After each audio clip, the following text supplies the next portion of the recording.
अस्सलाम वालेकुम, मैं आपका मेज़बान समी इब्राहिम और आप देख रहे हैं हमारा यूट्यूब चैनल। इम्पॉर्टेंट डेवलपमेंट है। एक तो आसिया अमजद जो एमपीए हैं पंजाब की, वो बहुत ही शदीद ज़ख्मी हालत में हैं। पुलिस ने उन पर तशद्दुद किया था, उनके दिमाग में खून का एक लोथड़ा बन गया और मोनसलाई वहाँ पर आए हैं लाहौर से देखने के लिए और इस बात का इम्कान है कि ख़ान भी टेलीफ़ोन करेगा या वहाँ पर जाएगा। सीएम वो मिलिट्री हॉस्पिटल पिंडी में वो इस वक्त एडमिट हैं। एक बहुत ही अफसोसनाक सूरत हाल है। पॉलिटिकल जो सिचुएशन है वो भी बड़ी गंभीर हो गई है और वो गंभीर इस तरह से हुई है कि आसिफ जरदारी और मौलाना फजलुर रहमान, वो दोनों अगरचे उनकी आपस में मुलाकात भी हुई है लेकिन सदर बनना चाहते हैं। पीपल्स पार्टी ये कह रही है कि हमारी मजलिस आमला ने इस बात को ओके कर दिया है और कहा है जरदारी साहब से कि वो सदर बने, इसलिए ये उन्हीं का हक़ है। जो मौलाना फजलुर रहमान की मजलिस आमला है उनकी जमात की, उन्होंने भी ऐसी ही एक करारदाद जो है उसको पास किया है और ये कहा है कि मौलाना फजलुर रहमान को सदर बनना चाहिए। तो गए हैं आसिफ जरदारी, मौलाना फजलुर रहमान से मुलाकात हुई है लेकिन अभी तक ये बात बीच में फंसी हुई है और अब शायद इसका फ़ैसला नवाज़ शरीफ साहब करेंगे। सदर बनना कोई इतना आसान काम नहीं है, इसलिए कि कौमी असम्बली और सेनेट की 2/3 अक्सरियत चाहिए आपको सबसे पहले मुआवजे के लिए और वो इनके पास नहीं है। तो उसके लिए ये नतीजा निकालने की बात की जा रही है कि हम मुआवजे के लिए ले लेंगे जो इस्तीफ़े दिए हैं पीटीआई के लोगों ने, उनमें से कुछ इस्तीफ़े एक्सेप्ट कर लिए जाएंगे। 60 दिनों के अंदर अंदर इलेक्शन हो जाएगा और सदर फिर बन सकता है। बड़ी विशफुल थिंकिंग है, बड़ी दूर की इन्होंने ये सोची है। इतना लंबा टाइम ये सिलसिला रहेगा नहीं। ये सारा कहानी ये जो इस वक्त चल रही है ये इतना टाइम नहीं चलेगी, क्योंकि मुझे जो सोर्सेज बता रहे हैं, बहुत हाईएस्ट लेवल के सोर्सेज से मैंने बात की है और उनका ये कहना है कि मौसूफ ये जानते हैं और इस बात को तस्लीम करते हैं कि मैं गलती कर बैठा हूँ और उनके जो इर्द गिर्द लोग हैं, चाहे वो हाजिर सर्विस हैं चाहे वो रिटायर्ड हैं, वो सब ये कह रहे हैं कि बिल्कुल गलती हो गई है। तो अब इस गलती का मदावा कैसे होगा, किसको बलि चढ़ाया जाए, किसकी कुर्बानी दी जाए कि इस गलती का मदावा हो सके, इस पर बात हो रही है। और ये जो लाहौर का जलसा है ये बहुत अहम है। मैं फिर कह रहा हूँ, लाहौर के जलसे में जितनी ज़्यादा पार्टिसिपेशन होगी उतना ही ज़्यादा इस बात का इम्कान है कि ये कहानी अपने अंजाम तक जल्द पहुँच जाएगी। और बलि जो है, मैं आपको बड़ी इम्पॉर्टेंट ये मैं इत्तला आपको दे रहा हूँ, ख़बर दे रहा हूँ कि शहबाज शरीफ साहब ने ये मौसूफ से ये बात कही कि मैं अब वज़ीर आज़म बन गया हूँ और काबीना नहीं बन रही, तो आप पीपल्स पार्टी से कहें खुदारा कि वो काबीना में आएँ, नहीं तो मेरा मजाक ना उड़ाएं। तो फिर उस पर मौसूफ ने बात की जरदारी साहब से और काबीना में पाकिस्तान पीपल्स पार्टी ने शमूलियत इख्तियार की, लेकिन सदर के मामले पर बात फंसी हुई है। और दूसरा जो सबसे अहम इशू है, मैंने अपनी पिछली वीडियो में उसको टच किया था, शहबाज शरीफ साहब के ख़िलाफ़ मुस्लिम लीग नून के अंदर से जो आवाज़ उठाई जा रही है और ये वो लोग हैं जो मरियम नवाज़ के जो माउथ पीस हैं। जावेद हाशमी का मैंने जिक्र किया था। इसके अलावा ये कहा जा रहा है कि जो जावेद लतीफ़ साहब हैं वो भी नवाज़ शरीफ साहब के कहने पर ख़ास तौर पर उनको काबीना में शामिल किया गया है। और ये जावेद लतीफ़ साहब इसलिए नवाज़ शरीफ साहब के बहुत क्लोज़ हो गए थे कि इन्होंने ये कहा था कि फ़ौज को, पाकिस्तान फ़ौज को ललकार कर कि नवाज़ शरीफ के हवाले से कुछ इस तरह का फ़ैसला आप ना करें, वगरना बांग्लादेश की तारीख़ दोहराई जाएगी। और बहुत ही एक थ्रेटनिंग लैंग्वेज उन्होंने यूज़ की थी। उसके बाद इन पर बगावत का पर्चा भी दर्ज कर लिया गया था, इनको गिरफ़्तार भी कर लिया गया था हर्जा सराय के इल्ज़ाम में। लेकिन फिर ज़ाहिर है जिस वक्त एक इनकी आपस में मौसूफ ने जो गलती की है, जो इनसे सारी गुफ्तगू हुई, बातचीत हुई, तो उसके बाद जावेद लतीफ़ साहब को भी छोड़ दिया गया। अब वफाकी काबीना में जावेद लतीफ़ साहब की जो एंट्री है वो जनाब मियाँ नवाज़ शरीफ साहब की खुसूसी मदाखलत पर हुई है। बिलावल भुट्टो जो लंदन गए हैं, एक बड़ी अहम बात है ये कि अगर शहबाज शरीफ साहब की वजारत उज़्मा के हवाले से मुस्लिम लीग नून के अंदर से आवाज़ उठती रही तो उनकी जो लेजिटिमेसी है वो बहुत कोई स्ट्रॉन्ग वज़ीर आज़म नहीं रहेंगे। तो बिलावल भुट्टो बेसिकली ये चाहते हैं कि जो ये सिस्टम है ये चलाया जाए। जो दूसरा उनके लिए सबसे बड़ा अहम मसला है वो पंजाब का है।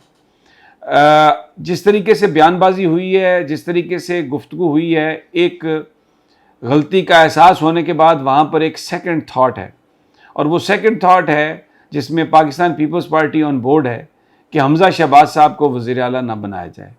वहाँ पर वज़ीर आला तहरीक इंसाफ का कोई बंदा लाया जाए या अलाइज़ में से कोई बंदा लाया जाए, ताकि ये जो एक तासुर है कि ये ख़ानदानी सियासत है, इससे निजात मिल सके।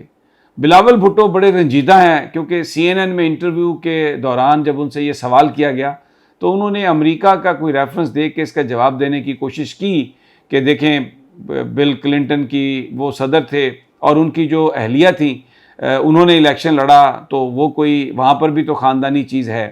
तो जिस पर CNN की एंकर ने बहुत बुरे तरीके से चुप कराया बिलावल भुट्टो को, ये कहकर कि आप एक संजीदा जवाब दें, ये जो आप जवाब दे रहे हैं ये कुछ संजीदा जवाब नहीं है।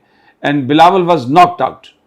तो ये एक चीज़ ऐसी है जिसको एस्टेब्लिशमेंट भी जिसकी वजह से खासी परेशान है, क्योंकि एक मौकरी है ये डेमोक्रेसी की कि बाप मरकज़ में और बेटा सूबे में, और पीपल्स पार्टी ये चाह रही है कि इस पर थोड़ा कंप्रोमाइज़ कर लिया जाए, इसलिए कि इससे जो स्टेबिलिटी वो लाना चाहते हैं सिस्टम में, इसको चलाना चाहते हैं। क्योंकि अब एक बड़ी अजीब बात हो गई है, अपोजिशन जो पहले ये कह रही थी कि जल्दी से जल्दी इलेक्शन करवाए जाएं और हम ये सेटअप में सिर्फ इसलिए जा रहे हैं कि इलेक्शन हो, लेकिन अब जब वो हुकूमत में आ गए हैं तो वो ये कह रहे हैं कि ये हमें पूरा पार्लिमानी साल दिया जाए, क्योंकि इस वक्त जो सूरत हाल है उसमें इमरान खान के मुकाबले में जो अपोजिशन की जमातें, यानी जो इस वक्त हुकूमत का हिस्सा हैं, उनकी कामयाबी जो है बड़ी मशकूक है और लोग बहुत बड़ी तादाद में इमरान खान को वोट देने जा रहे हैं। ये तज्जियात आए हैं, ये इंटेलिजेंस की रिपोर्ट्स आई हैं कि 2/3 अक्सरियत जो है वो इमरान खान ले सकते हैं अगर वो उम्मीदवारों का चुनाव खुद करेंगे और थोड़ी सूरत हाल बेहतर होगी। इस सूरत हाल से बहुत परेशान है इस वक्त की जो मौजूदा हुकूमत है। और बिलावल भुट्टो, ये 3-4 बड़े अहम इशूज़ हैं जिनमें सदारत का इशू है, हमज़ा शहबाज की जो वज़ारत आला है उसका इशू है, और इसके अलावा शहबाज शरीफ साहब को अगर नवाज़ शरीफ साहब अंडरमाइन करेंगे तो बिलावल का ये सोचना है, उनके साथियों का ये कहना है कि फिर मैं ऐसी काबीना में नहीं बैठूंगा जहां पर इख्तियार जो है वो किसी और के पास है, और उस सिस्टम की जो सस्टेनेबिलिटी है, ड्यूरेबिलिटी है, या उसका कायम रहना जो है उस पर सवालात अगर उठाए जा रहे हैं। तो ये वो सारी चीज़ें, बिलावल साहब गए हैं लंदन और पार्टी के कुछ लोग भी उनके साथ गए हैं और वहाँ पर वो बातचीत कर रहे हैं। पंजाब की सूरत हाल में लाहौर हाई कोर्ट के सामने ये एक बड़ा सवाल है कि क्या जो उस्मान बुज़दार साहब का जो इस्तीफ़ा था, क्या वो वैलिड था? वो इस्तीफ़ा वज़ीर-ए-आज़म के नाम लिखा गया था, उस इस्तीफ़े को गवर्नर साहब के नाम लिखा होना चाहिए था, लेकिन लेकिन उस्मान बुज़दार ने वो इस्तीफ़ा किसको दिया? उन्होंने वो इस्तीफ़ा दिया इमरान खान को। इमरान खान ने वो दिया इस्तीफ़ा गवर्नर को। उसके बाद गवर्नर साहब की मुलाकात भी हुई थी उस्मान बुज़दार के साथ, जिस पर गवर्नर साहब ने ये जारी कर दिया था इस्तीफ़ा।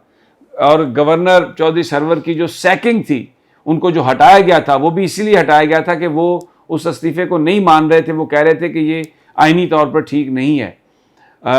लेकिन अब जो मौजूदा गवर्नर हैं उमर सरफराज चीमा, जो PTI के हैं, उन्होंने एडवोकेट जनरल पंजाब से इस हवाले से रिपोर्ट मांगी कि वो जो इस्तीफ़ा था उस्मान बुज़दार का, क्या वो वैलिड था? तो जवाब में एडवोकेट जनरल ने यह कहा कि वो इस्तीफ़ा वैलिड नहीं था, वो गैर आइनी था, क्योंकि वो वज़ीर-ए-आज़म के नाम लिखा गया था। अब ये सारा मामला लाहौर हाई कोर्ट में चला गया और जस्टिस भट्टी जो हैं, जो चीफ जस्टिस हैं लाहौर हाई कोर्ट के, वो कल इसकी समाअत करेंगे। तो क्या अगर तो वो इस्तीफ़ा गैर आइनी था, तो फिर जो हमज़ा की वोटिंग हुई इलेक्शन की, उसकी क्या आइनी और कानूनी हैसियत? और क्या फिर ये दोबारा उस्मान बुज़दार वज़ीर आला बनेंगे? अभी वो अबूरी वज़ीर आला हैं, उनकी काबीना रिस्टोर होगी और उसके बाद अदम एतमाद का सिलसिला दोबारा चलाया जाएगा।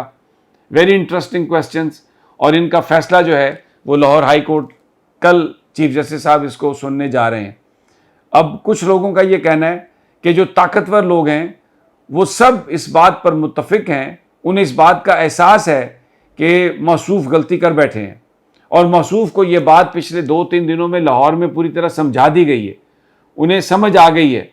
रिटायर्ड लोगों से गुफ्तगू में भी, हाजिर सर्विस लोगों से गुफ्तगू में भी उनको ये बात पता चल गई है कि जो उन्होंने किया वो लोगों ने पसंद नहीं किया, और उनको खुद भी जो डेवलपमेंट्स हैं, जिस तरीके से फ़ौज पर तनकीद शुरू कर दी गई है, जिस तरीके से इस सेटअप के ख़िलाफ़ कहानी शुरू कर दी गई है, उनको ये एहसास है कि वो गलती कर बैठे हैं।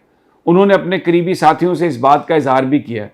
मैंने आपसे पहले कहा कि अब बली किसकी चढ़ेगी, तो फिर इस सारी सूरत हाल में शहबाज शरीफ साहब ही वो एक ऐसे वज़ीर आज़म नज़र आ रहे हैं जिनकी बली अगर चढ़ती है तो ना नवाज शरीफ साहब को इतराज़ है और ना ही मौलाना फजलुर रहमान को इतराज़ है। और ये जो सिचुएशन है ये बड़ी एक संजीदा इस वक्त ये सिचुएशन है, और बड़ा जल्द इस हवाले से फ़ैसला होगा। जो ज़िम्मेदारान हैं, ताकतवर इदारों के ज़िम्मेदारान, उनका ये कहना है कि लाहौर का जलसा बहुत अहम होगा।